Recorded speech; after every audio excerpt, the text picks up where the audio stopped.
Plusieurs étapes interviennent dans le développement des normes. Apprenez-en plus dans cette vidéo. Juste une chose que je voudrais clarifier avant de vous expliquer les 4 grandes étapes. Donc vous avez bien sûr les commissions au niveau européen, donc CEN. Vous avez également les commissions soit au niveau ISO, donc international. Et pour chacune de ces commissions, les instituts de normalisation dans les différents pays donc sont membres soit de l'ISO, soit du CEN, et peuvent décider de suivre ces différentes commissions. Une fois qu'ils les suivent, c'est-à-dire qu'ils vont créer au niveau national une commission dite miroir qui va refléter les activités de la commission soit au niveau européen ou les activités soit au niveau international. Et c'est dans ces commissions nationales miroirs que les experts belges se retrouvent et vont avoir accès à tous les documents de travail qui sont faits au niveau international ou au niveau CEN. Donc ça, je voulais juste le clarifier avant de vous expliquer le développement de la norme. Donc grosso modo, on a 4 grosses étapes. On a tout d'abord la proposition, qui est l'étape numéro 1. Ensuite, on a l'étape numéro 2, qui est l'écriture de la norme à proprement parler. Ensuite, on a la phase numéro 3, qui est l'enquête publique. Et enfin, on termine par la phase numéro 4, qui est la publication.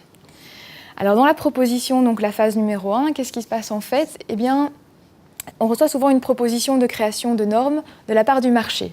Donc on a une organisation qui va venir vers nous, par exemple NBN, Bureau de normalisation belge, et qui va nous dire, voilà, on pense que dans notre secteur, il y a un manque, on a besoin d'une norme pour quelque chose en particulier. Alors que va faire le NBN dans un premier temps ? Le NBN dans un premier temps va d'abord voir si il y a quelque chose qui est fait dans ce domaine au niveau européen ou au niveau international. Il va donc consulter le CEN pour l'Europe et l'ISO pour le niveau international.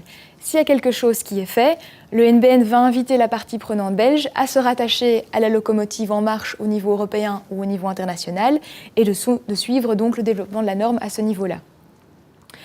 Si ce n'est pas le cas, le NBN va informer le CEN et l'ISO, voilà, il y a une demande pour faire une norme dans tel domaine, est-ce que vous êtes intéressés de travailler là-dessus ? Le CEN et l'ISO vont consulter leurs membres, qui eux-mêmes vont consulter leurs parties prenantes locales pour leur demander « Êtes-vous intéressés, oui ou non ?» Si oui, on va avoir la création d'une commission technique au niveau CEN, au niveau donc européen, ou au niveau ISO international. Sinon, le NBN peut regarder si c'est intéressant quand même de faire la norme purement pour la Belgique. Il y a peut-être des parties prenantes qui en ont quand même besoin au niveau belge. Et alors là, la commission se créera au niveau belge.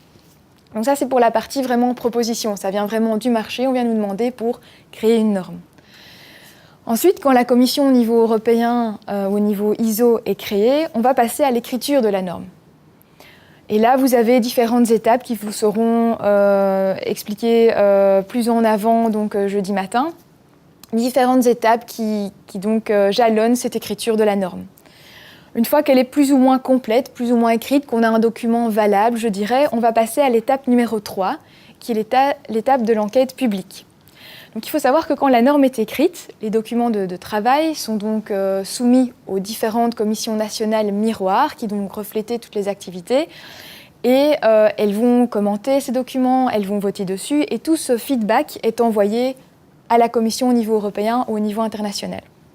Et donc quand je vous dis qu'on a plus ou moins le document fini est renvoyé à toutes ces commissions nationales pour avoir leur avis, mais il est aussi soumis à l'enquête publique, c'est-à-dire que les populations de chaque pays membre, que ce soit de l'ISO ou de l'Europe, peut commenter le document qui est presque finalisé.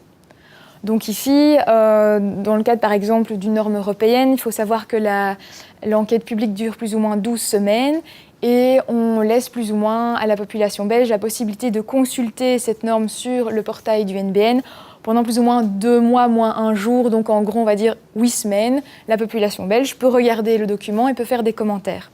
Après ces plus ou moins 8 semaines, on clôture la consultation publique et les commentaires sont envoyés à la commission nationale belge qui va regarder leur pertinence, dire voilà, est-ce que c'est vraiment utile, est-ce que la personne a bien compris de quoi on parlait, est-ce que c'est utile de prendre en compte ces commentaires, est-ce qu'on va les envoyer avec les nôtres à l'ISO ou au CEN par après.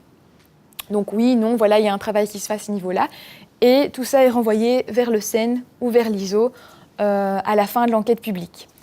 Si l'enquête publique résulte d'un vote positif et de commentaires positifs, on va avoir la publication de la norme. Si c'est une norme européenne, la Belgique va également l'implémenter en norme belge et la publier donc au moniteur belge. Et on aura la norme NBN, EN, etc.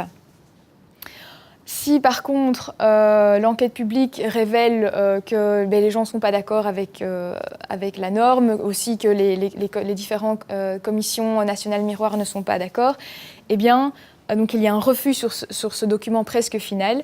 Le document est renvoyé à l'étape numéro 2 d'écriture de la norme. Voilà, on va réécrire, on va prendre en compte tous les commentaires qui ont été donnés et ensuite il sera resoumis une deuxième fois à l'enquête publique. Donc ça, c'est vraiment les 4 grosses étapes de développement d'une norme.